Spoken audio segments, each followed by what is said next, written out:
And now the game we call Not My Job. Choi trained as a chef but found himself burned out working in gourmet restaurants in New York, so he came back to his hometown of Los Angeles and eventually opened a food truck selling Korean tacos, which first, yes, you wish you thought of that.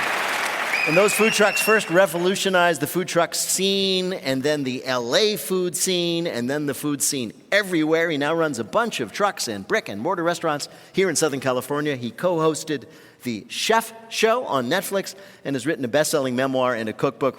Choi, welcome to Wait, Wait, Don't Tell Me. Thank you. So first things first, you drove from LA, where you live, to be with us today. Now, whenever you drive somewhere, do people just expect you to show up driving a food truck? They don't expect me to show up, but on the freeway when we're driving them, they expect us to throw them food. Do they really? Yeah. They expect the food to be ready. Yeah. I was about to make a joke. Because it's almost like a reptilian or instinctual, like an instinctual thing. Yeah, the instinctual thing. They see it. They start to salivate like Pavlov's dogs. Absolutely. Right. Yeah. I was about to make a joke about like them wanting you to throw them a taco at 80 miles an hour, but then I remembered this is LA. They want you to throw them a taco at 5 miles an hour. At 5 miles an hour. If they're lucky. Yes. Right. Exactly. So you grew up in LA. Yes, I LA did. boy. We understand that you were been involved in the food industry from an early age. Is it true your mom kind of got you involved in the business? I ate a lot of food that my mom cooked. Yeah. I grew up in a house where she was cooking constantly for many people, but there were only 3 of us in there. Really? But she was cooking for like hundreds of people at all times. So I ended up eating most of it. And early on, my mom used to make the kimchi in the house. Yeah. Very much like you would see mothers right now making pozole or menudo. Sure. Putting it in big igloos and then putting it out on the corner and selling them in styrofoam cups. Yeah. It was the same thing we were doing, but in kimchi jars. But we had a big 1976 Thunderbird and a late 70s station wagon. So there was a lot of room to store a lot of kimchi. Right. These trunks were huge. And so she would stuff all of them, and we would go around. We would hit up people like at a stoplight.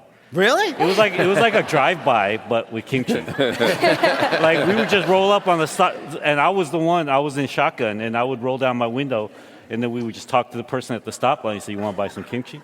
And then we would sell the Really? kimchi, right? Yes. How?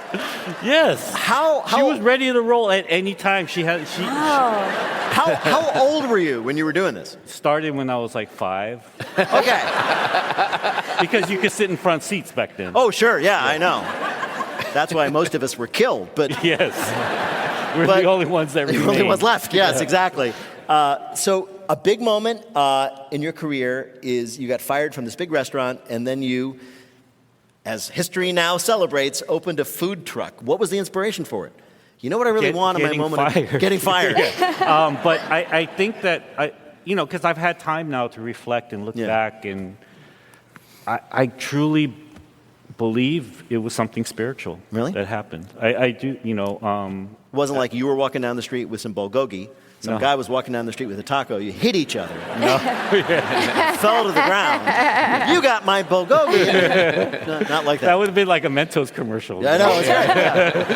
Yeah. That would have been really nice if it happened that way. But unfortunately, I had to go through all of these trials and tribulations. And from that came the soul of this Kogi taco. And but I think that I had to fail. I had to have this amnesia and have no other opportunities out there. Now you have how many food trucks out there you're operating, and how many restaurants? Can you even keep count? Not that many. Not that many. We only have 4 trucks. We're a company that looks bigger than we are. Right. Yeah, and we have I have 3 restaurants. I got 2 more things for you before we play our game. Sure.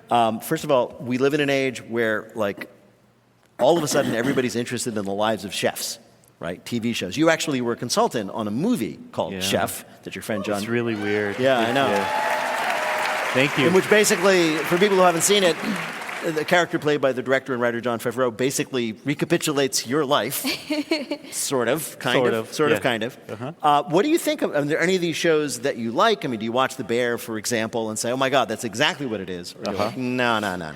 Yeah, like, do you watch Ratatouille and go, that's exactly what it is? I'm more Ratatouille. Yeah, really. Yeah. As far as, by the way, just between you and me, as far as I know, that's the only movie she's ever seen. Just go with it. Go with it. Ratatouille's still the gold standard. It really Yes. is. Yeah, it Thank really you, is. It really Thank is. you. That, No you're matter telling me what- out of all Yeah. the movies, TV about chefs and restaurants, that's the one that's It's closest still the to your one that experience. no one has topped yet. That's Yeah. true. Yeah. Wait, yeah. your story I is just so... realized that's Yeah. why you have the big hat.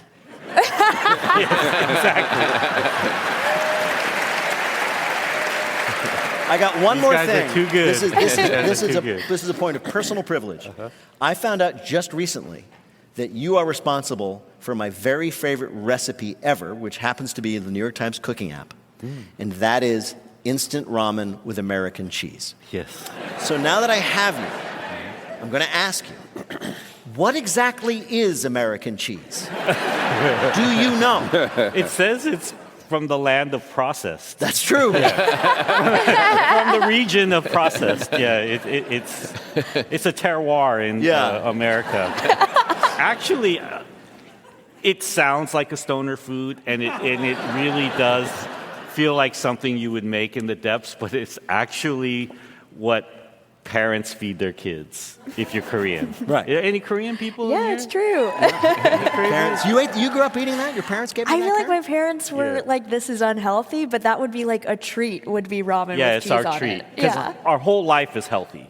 Yeah. Yeah, it's the inverse of like growing up in America. Like everything we eat are shoots and roots and vegetables Yes. and pickles and fermented things and dried fish and all these things. And so the ramen with the cheese was like our Lucky Charms. Lucky Charms. Well, I'm just saying this. I'm saying this to people here, and hopefully it will make the broadcast. You gotta try this. Yes. It's amazing. Well, Roy Choi, it is a pleasure to talk to you. We have invited you here to play a game we're calling. Food trucks meet these new trucks. So, you invented the modern food truck, as we have discussed, so we're going to ask you 3 questions about other kinds of trucks. Get 2 out of 3 right, you'll win our prize for one of our listeners, the voice of anyone from our show they might choose. Also, who is Roy Choi playing for? Ryan Santos of Hanford, California. All right. Ready? Here's your first question. Now, the most expensive truck ever made was the Darts Prombron Black Diamond. That is a $7 million custom-built armored SUV made for the most discerning billionaire. One of the early editions of this incredibly high-end luxury truck featured what luxury feature? Was it A, a built-in parachute in case you ever happened to drive off a cliff? B, seats upholstered with leather made from the foreskins of whales? Or C, an entertainment system that included a small stage for live performances? It's got to be. It's got to be B. You're going to choose B as your final answer? Yeah. That's right, it's B. It's whale foreskin leather. Although they changed that after the outcry. Next question. Everybody loves fire trucks. We all love fire trucks, sometimes to excess, like which of these people? A, Baseball Hall of Famer Rube Waddell, who used to run off the field during games to follow a fire truck if it happened to go by the stadium. B, President Luis Lacalle of Uruguay, who insisted on using a fire truck as his presidential limo. Or C, Mark Zuckerberg, who likes to drive a custom-made, full-size working replica of the play school fire truck he had as a child. Baseball, B. You're going to go with B, the president of Uruguay? No, it was actually the baseball player. This is a guy from the early days of baseball, early days of the 20th century. He was a great player, but everybody knew that if a fire truck went by the stadium, he would just disappear and run after it. All right, this is not a problem. You got 1 right with 1 to go. If you get this, you'll win. Here we go. Every now and then, as we all know, a truck on our highways might spill its cargo and cause some pretty serious problems, as in which of these cases? Was it A, a truck in Kentucky that spilled its entire load of pancake syrup after colliding with the Buttermilk Pike overpass? B, a truck in Idaho that spilled 20 million bees on the highway? causing the driver to run for his life, or C, a truck in Oregon that spilled 7,000 pounds of live eels? Oh my God. We got to go see. You're going to go see? You're right, but they're all true. Those all happen. The game is fixed. The game is fixed. Sadly, in your favor, though. Yeah. And by the way, the eels in that truck in Oregon, the one you like, not just eels, but slime eels. Also, how did Chef Roy do in our quiz? He cooked up a win. He did. There you go. You've won on behalf of our listener. Chef Roy Choi's newest book is The Choi of Cooking. Roy Choi, thank you so much for joining us on Wait, Wait, Don't Tell Me. Give it up for Chef Roy.